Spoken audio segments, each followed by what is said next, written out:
여러분들은 살아오시면서 아마도 힘든 일을 경험해 보신 적이 있을 겁니다. 여러 가지 일들을 통해서. 그 중에서도 진짜 힘든 일은 무엇이라고 생각됩니까? 많은 힘든 일이 있지만 가장 큰 충격은 아마도 배우자의 사별이라고 생각됩니다. 사랑하는 사람이 사별했을 때만큼 큰 충격이 어디 있겠습니까? 우리 곁에 내가 사랑하는 사람들이 나를 떠난다면 얼마나 힘들고 또 마음에 슬픔과 두려움이 있겠습니까? 또 마찬가지입니다.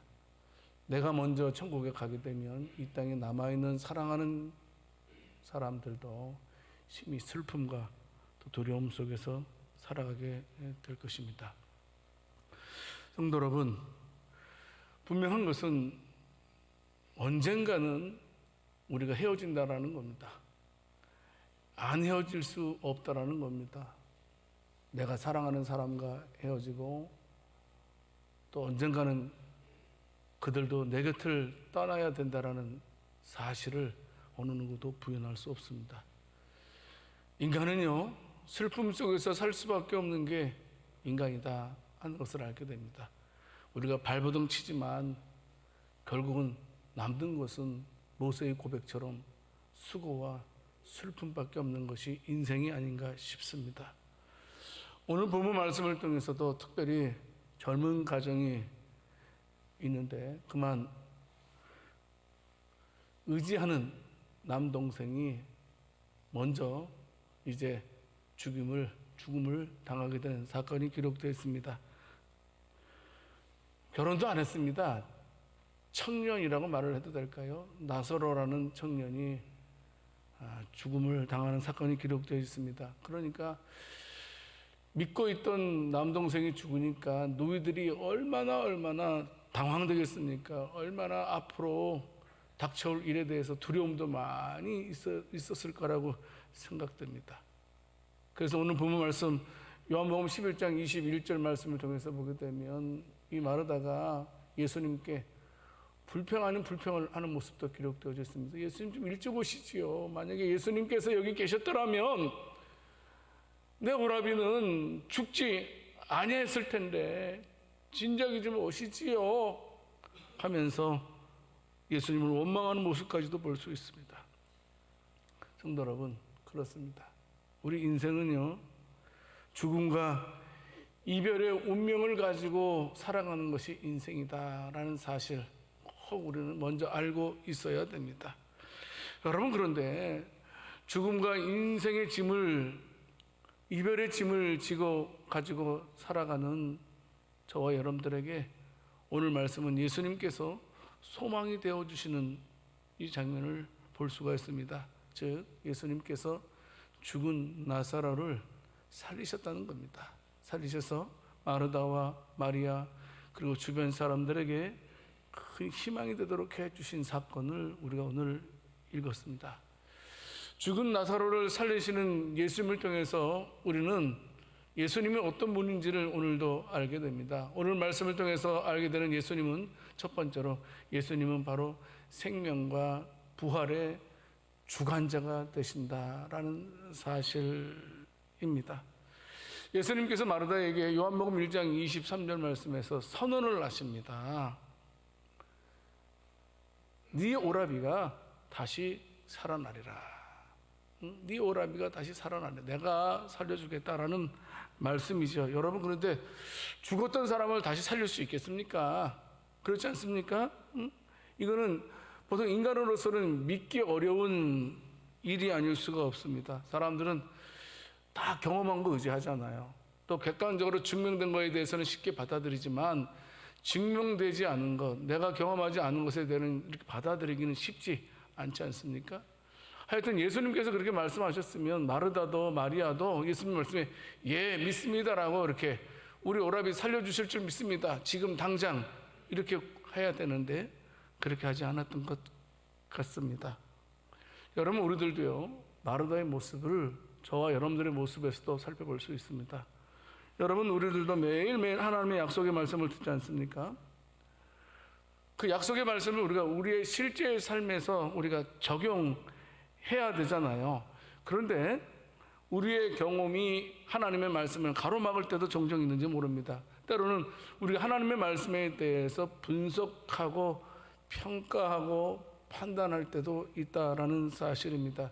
그런데 하나님께서는 하나님의 말씀에 대해서 분석하고 판단하고 평가하는 것보다도 무조건적으로 하나님의 말씀에 순종하는 믿음을 요구하신다라는 사실입니다. 여러분, 사실 한번 냉정히 볼까요? 우리가 어떻게 하나님의 말씀을 평가할 수 있겠습니까? 우리같이 낮은 피조물의 지적인 능력 가지고 창조주의 지적 능력을 우리가 어떻게 판단을 할 수 있겠습니까? 할 수 없는 것입니다. 피조물들은 창조자가 창조하신 대로 그분의 전능하심을 믿고 전적으로 순종할 때에 하나님께서 저와 여러분들을 푸른 초장과 실만한 물가로 인도하시는 줄을 믿으시기를 바랍니다. 여러분, 그런데요, 오늘 말씀에서요, 예수님께서 네 오라비가 다시 살아나리라 라고 말씀하셨는데요, 예수님께서 그렇게 말씀할 수 있었던 그 이유가 무엇입니까? 오늘 그 요한복음 11장 25절 26절 말씀을 통해서 보게 되면 예수께서 이르시되 나는 부활이요 생명이다 라고 말씀해 주고 있습니다. 나를 믿는 자는 죽어도 살겠고 무릇 살아서 나를 믿는 자는 영원히 죽지 아니하리니 이것을 네가 믿느냐라고 말씀하십니다. 여러분, 예수님께서 죽은 나사로를 내가 살려주겠다라고 말씀하시는 이유는 뭐냐면 애미애우고 내가 생명의 주관자다, 내가 부활의 주관자이기 때문에 내가 죽은 네 오라비를 살릴 수 있다라고 예수님께서 선언하시는 것이었습니다. 성도 여러분, 부활과 생명의 원천이 어디에 있다고요? 부활과 생명의 원천은 우리 주 예수 그리스도에게 있음을 믿으시기를 바랍니다. 이것을 우리가 꼭 붙들어야 됩니다. 그래서 부활과 생명의 근원 되신 원천 되신 예수님이시기 때문에 죽은 나사로를 향해서 나사로야 일어나라 라고 명령하실 수 있었던 것이었습니다. 성도 여러분, 그러기 위해서는 예수님께서 먼저 당신 자신이 부활의 주관자 되심을 우리가 보여주셔야 됩니다. 그런데 역사적으로 보게 되면 우리 예수님께서 부활하신 증거, 부활의 주관자가 되신다는 사실을 역사적으로 우리가 알 수가 있습니다. 첫 번째는요, 여러분, 예수님께 부활하셨는데요, 예수님께 부활했을 때 아무도 보지 않은 상태에서 부활한 것이 아니라는 겁니다. 수백 명의 사람들이 예수님의 부활을 친히 목격했다라고 고린도전서 15장 6절 말씀에서 말씀을 하고 있습니다. 500여 형제에게 일시에 보여주셨다, 부활하신 모습을. 부활하셨습니다. 만약에 바울이 거짓말로 이렇게 기록했다면 고린도전서는 성경에 들어가지 못했을 것입니다. 그리고 바울 자신도 거짓말장애라고 낙인이 찍혔을 것입니다. 예수님의 부활하신 장면이 수백 명이 보았고 그 당시에 바울 당시에 아직까지도 예수님의 부활을 보고 죽지 않은 사람들이 아직도 많이 있다라고 바울은 증거를 하고 있습니다. 뿐만 아니고 두 번째로 예수님께서 부활하신 증거는 예수님의 부활을 증언하던 제자들이 순교하는 모습을 통해서 아, 그렇구나, 예수님 부활하셨구나 라는 사실로 볼 수 있다라는 사실입니다. 여러분, 예수님께서 십자가에 붙잡혔을 때는 제자들의 모습은 어땠습니까? 도망 다녔습니다. 죽을까봐 멀찍이서 쳐다보기만 했지. 예수님 가까이, 내가 예수님의 제자입니다, 내 스승을 잡아가지 말라라고 하지 않았습니다. 여러분, 그런데 이들이요, 이렇게 예수님에 대해서 도망갔던 이들이 예수님을 위해서 순교를 하게 됩니다. 대부분이. 여러분, 그런데 그들이 순교할 수 있었던 그 이유는 무엇입니까? 다른 게 아니었습니다. 바로 부활하신 주님을 만났기 때문에. 부활하신 주님을 만난 이후에 그들의 삶은 확연하게 달라지고 목숨을 희생하면서까지 부활의 주님을 증거했던 그들의 모습을 통해서 과연 예수님은 증거하셨다라는 사실을 우리가 볼 수가 있습니다. 세 번째로 예수님은요, 자신의 부활에 대해서 예언하셨고 그 예언이 바로 성취되었다라는 사실입니다. 예수님은 적어도요, 제자들에게 3번 이상 내가 너희들을 위해서 십자가에 죽고 3일 만에 다시 살아날 것이다라는 사실에 대해서 최소한 3번 이상 우리 예수님께서 제자들에게 말씀을 하셨습니다. 말씀대로 예수님 십자가에 죽으시고 3일 만에 다시 살아나셨습니다. 여러분, 그런데요, 구약의 성경을 통해서도 보게 되면 예수님께서 부활하실 것에 대한 증언들을 하고 있습니다. 시편 16편 10절 말씀을 통해서 보게 되면 이는 주께서 내 영혼을 수울에 버리지 아니하시며 주의 거룩한 자를 멸망시키지 않으실 것입니다. 이렇게 말씀한 건데, 여기서 멸망시키지 않는다는 말, 이 말은 썩지 않게 하시겠다, 썩어서 없어지게 하겠다는 게 부활시키시겠다라는 말씀인 것을 보게 됩니다. 예수님께서 다시 부활하신 것은 우연하게 이루어진 일이 아니라는 겁니다. 예수님께서 예언하신 대로 성경에, 구약에도 신약에도 예수님 자신께서 스스로 예언하셨고 성취된 말씀이기 때문에 예수님은 부활하셨다라는 겁니다. 4번째는 예수님의 부활의 증거를 어디서 찾습니까? 예수님의 빈 무덤에서 찾아볼 수 있습니다. 빌라도도 들었습니다. 예수님께서 부활할 거라는 사실을 이리저리 소문을 통해서 들었습니다. 그래서 이제 예수님께서 그 무덤에서 나가지 못하도록 로마 병정들을 그 무덤에 돌로 가두고 로마 병정을 세웁니다. 혹시나 제자들이 와서 무덤에 와서 예수님의 시신을 가져다가 예수님 부활했다라고 거짓말하는 것을 방지하기 위해서요. 그런데 어떻습니까? 하늘에서 천사가 내려와서 돌문을 움직이고, 여러분, 예수님 부활하신 것을 우리는 알고 있습니다. 부활하셨기 때문에 무덤이 비어 있었습니다. 빈 무덤에 누가 옵니까? 여인과 제자들이 와서 먼저 확인하게 됩니다. 먼저 막달라 마리아가 먼저 확인하고, 무덤이 비었다는 사실, 예수님께서 부활하셨다는 사실을 막달라 마리아는 제자들에게 고해서 제자들도 예수님의 무덤이 빈 것을 확인하고 부활을 믿게 되었습니다. 여러분, 5번째로 예수님께서 부활하신 증거는 제자들의 변화된 삶을 통해서 예수님 부활을 우리가 확인할 수 있습니다. 아까랑 좀 중복되는 말씀일 수 있지만, 여러분, 베드로는 어떻습니까? 베드로는 예수님께서 잡히시던 밤에 3번씩이나 예수님을 부인했습니다. 그런데 부인하면서도 어떻게 했습니까? 예수님을 마치 저주하듯이 예수님을 부인한 베드로였습니다. 여러분, 그런데 어떻게 됐습니까? 그가요, 부활하신 예수님을 만나고요, 오순절 날 성령의 충만함을 받게 되었을 때 완전한 새로운 사람으로 변화를 받게 되었다는 사실입니다. 죽음이 두렵지 않습니다. 죽음을 초월해서 예수님의 부활을 증언하는 사람이 되었습니다. 베드로뿐이겠습니까? 다른 제자들도 부활하신 예수님을 만나고 그들의 삶이 완전히 달라졌습니다. 달라진 이유는 다른 것 아닙니다. 예수님께서 부활하셨기 때문이었습니다. 또 우리가 부활의 증거를 여러 가지도 굉장히 많이 할 수 있는데, 여러분, 우리가 6번째는 지금은 안식일이 아니라 우리가 주일을 성일로 지키고 있다는 겁니다. 구약에는 안식일을 성일로 지켰습니다. 여러분, 안식일은 창조의 날을 기념하는 거라면 우리가 지키는 주일은요, 구원의 날로 우리가 지키고 있는 것입니다. 예수님께서 십자가에 죽으시고 부활하신 날이 바로 안식일 다음 날이지 않았습니까? 그날, 주일날, 그때 우리가 죄로부터 자유함을 입은 날이기 때문에 우리가 주일을 지키고 있는 것입니다. 성도 여러분, 그렇습니다.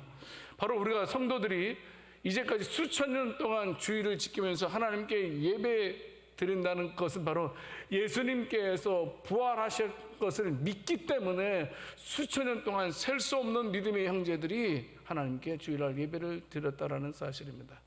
무슨 말씀입니까? 예수님은 생명의 부활의 주관자이십니다. 이게 중요한 말씀입니다. 예수님은 생명과 부활의 주관자이시다. 바울도 고린도전서 15장 20절 말씀에서 뭐라고 말씀하고 있습니까? 예수님을 가리켜서 잠자는 자들의 첫 열매가 되셨다. 무슨 말씀이죠? 예수님을 가리켜서 부활의 첫 열매가 되셨다라고 말씀하십니다. 여러분, 농사를 지어보신 분들은 알겠죠? 곡식이 맺힐 때가 있어요. 근데 곡식이 딱 하나가 딱 익기 시작하면 어떻습니까?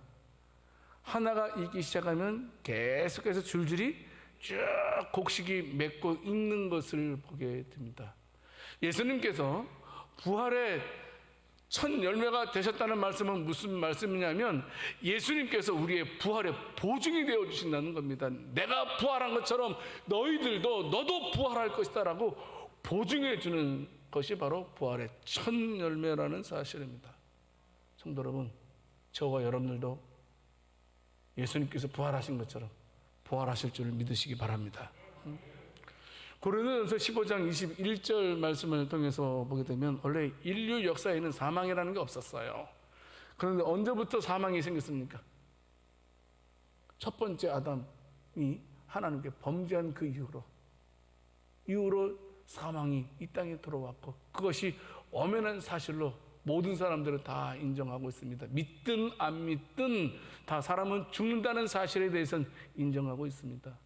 마찬가지로 둘째 아담인 예수 그리스도께서 부활하심을 통해서요, 여러분, 저와 여러분들에게 마치 죽음이 엄연하게 찾아왔던 것처럼 부활도 저와 여러분들에게 반드시 찾아온다라는 사실을 믿으시기를 바랍니다. 고린도전서 15장 22절 말씀에서도 말씀하고 있습니다.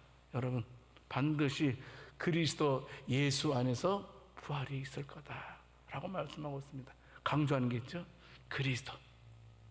그리스도 안에서, 예수 안에서, 그 예수님으로 말미암아 생명의 부활이 가능하게 되었다 말씀을 하고 있습니다. 얼마나 놀라운 일입니까? 얼마나 감사한 일입니까? 저와 여러분들이 사망으로 끝날 자들이 생명과 부활의 주관자 되신 예수 그리스도를 통해서 우리들도 부활하게 되었으니 얼마나 감격스러운 일이 아닐 수가 없습니다. 여러분, 그런데 이 말씀을 우리가 오해하면 안 됩니다. 우리가 어떤 것을 오해한다는 말씀입니까? 모든 인류가 싫든 좋든 원하든 원하지 않든 첫째 아담 때문에 다 사망기로 들어섰습니다. 마찬가지로 모든 인류 역시 예수 그리스도로 말미암아 생명의 부활로 나온다라고 이렇게 오해해서는 안 된다라는 사실입니다. 여러분, 그 말, 예수님께서 죽으셔서 모든 생명을 다 천국으로 인도하신다, 참 좋은 말씀 같습니다. 그렇지 않습니까? 어떻게 사랑의 하나님이 어떻게 인간들을 창조해 놓고 인간들을 갖다 지옥으로 보낼 수 없어, 절대로 그런 일은 일어날 일 없어라고 생각할 수 있을 것입니다. 그래서 예수님으로 말미암아 온 인류가 생명의 부활을 맞이하게 될 것이다 라고 말하는 사람들도 있습니다. 그것을 가리켜서 만인 구원설이라고 말합니다. 여러분, 그 말씀 그럴듯하게 들리죠? 여러분, 그런데 지금 이 시간 바울이 말하고자 하는 말은 어떻습니까? 바로 그 말을 하고 있는 겁니까?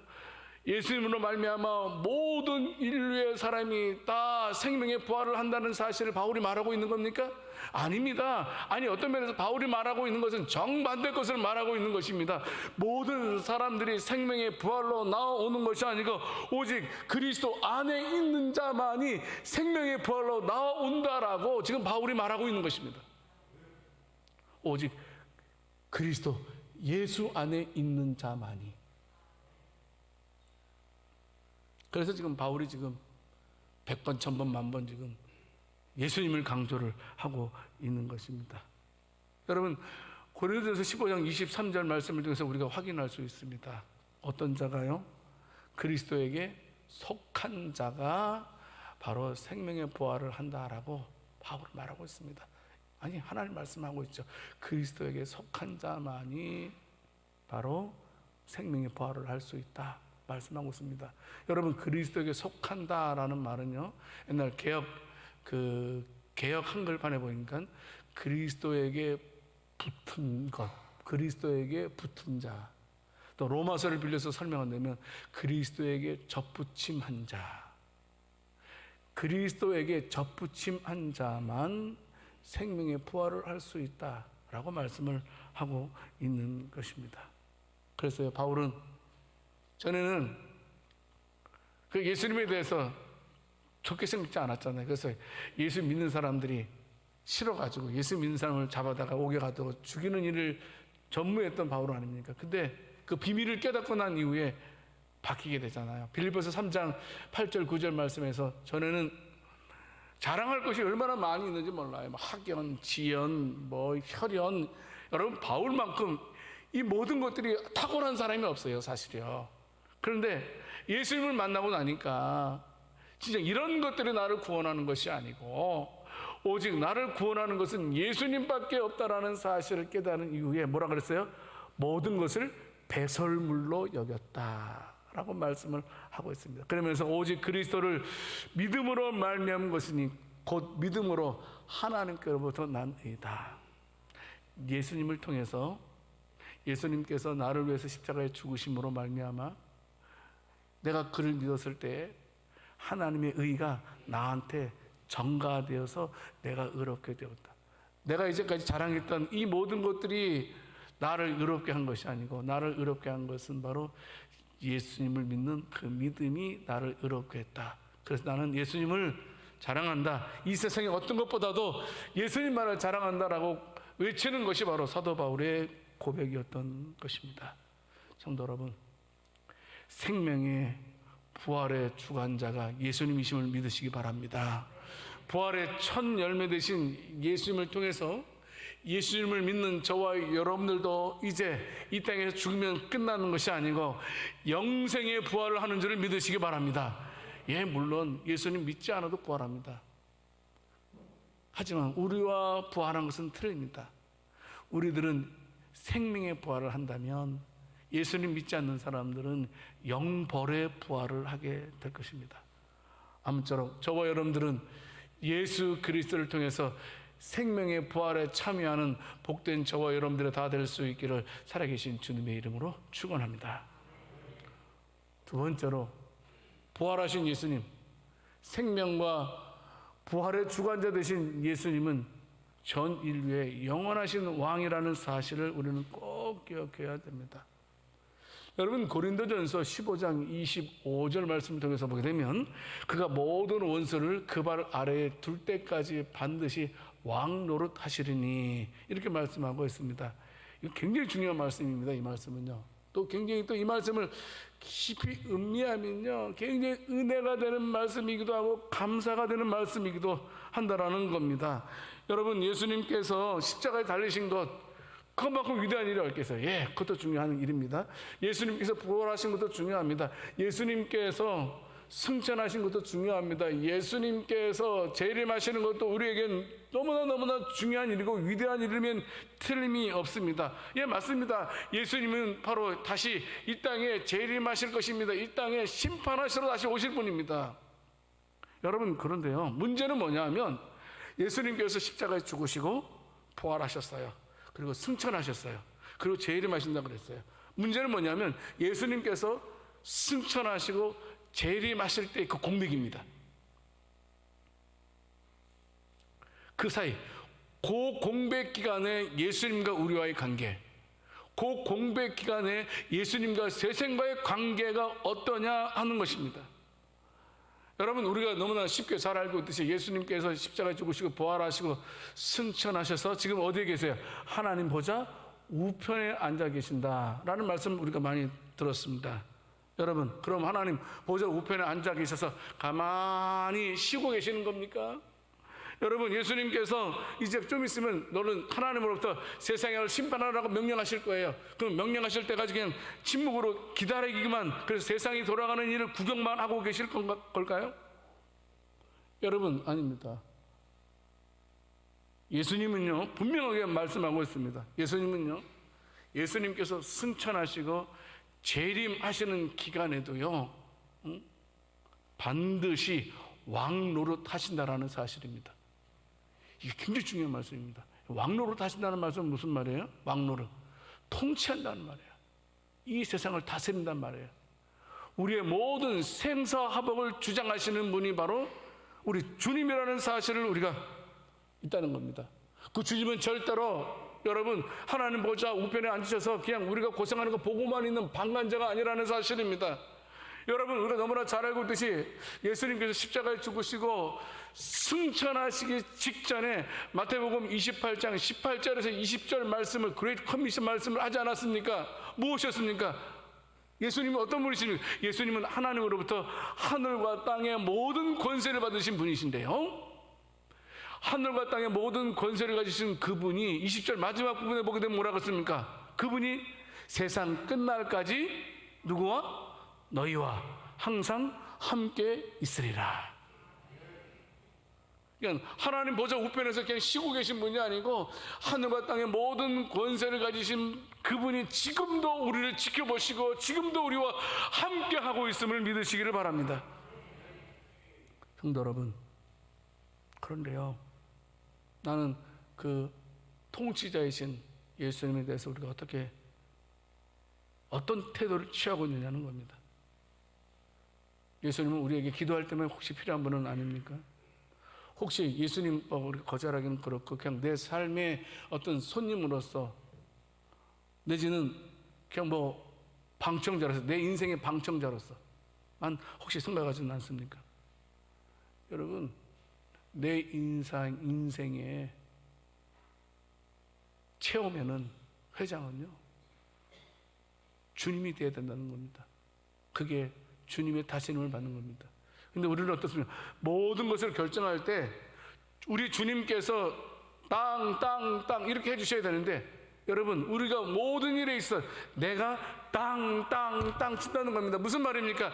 우리가 예수님을 만왕의 왕으로는 고백하고 있지만 내 실생활에서는 내가 왕이고 내가 스스로 나를 다스리고 있지는 않나 하는 겁니다.